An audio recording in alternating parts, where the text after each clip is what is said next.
થઈશું. પહેલગામના આતંકી હુમલાનો ભારતની સેનાએ જે જડબાતોડ જવાબ આપ્યો છે એ સેનાના સુરવીર જવાનોને બિરદાવવા માટે આપણે આ તિરંગા યાત્રાનું આયોજન કરેલું છે.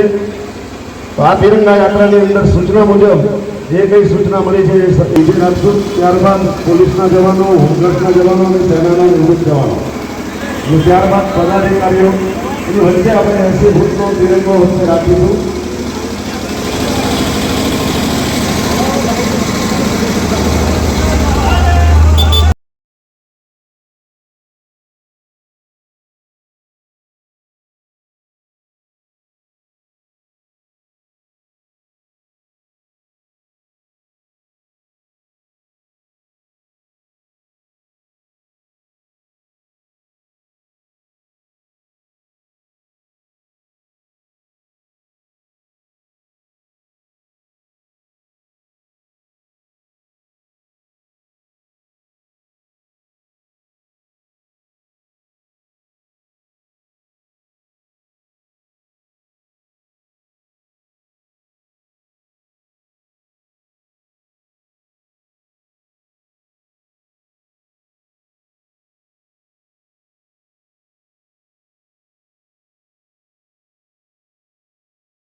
जिंदाबाद जिंदाबाद जिंदाबाद जिंदाबाद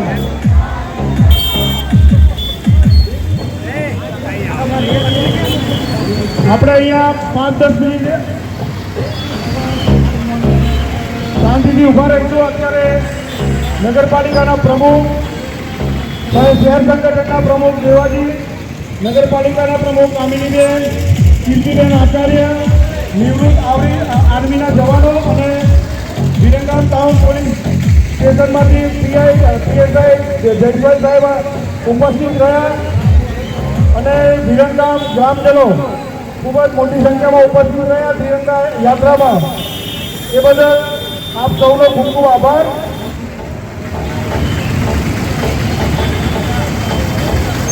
હર્ષદભાઈ, વિરમગામ ટાઉન પોલીસ દ્વારા આપણે સેનાના શૂરવીર જવાનોને અહીંથી આપણે સૌએ તિરંગા યાત્રા સાથે જે પ્રોત્સાહન પૂરું પાડ્યું, તો ભારત માતા કી જયના નારા સાથે આપણે સૌ આપણા સરદાર વલ્લભભાઈ પટેલના સિંદૂર ઉજળ્યા હતા એના જવાબ રૂપે સેનાના 20 ગ્રુપ, વિરમગામના પોલીસ જવાનો અને ત્યારબાદ સૌ નાગરિકો કાર્યકર્તાઓ અહીંયા પુષ્પાંજલિ કરીને આપણે સૌ અહીંથી છૂટા પડીશું. ભારત માતા કી, ભારત માતા કી વંદે. સૌ એક અવાજે આપણે સૌ તાલ ઝીલીશું. ભારત માતા કી જય અને વંદે માતરમ. બોલો ભારત માતા કી, ભારત માતા કી વંદે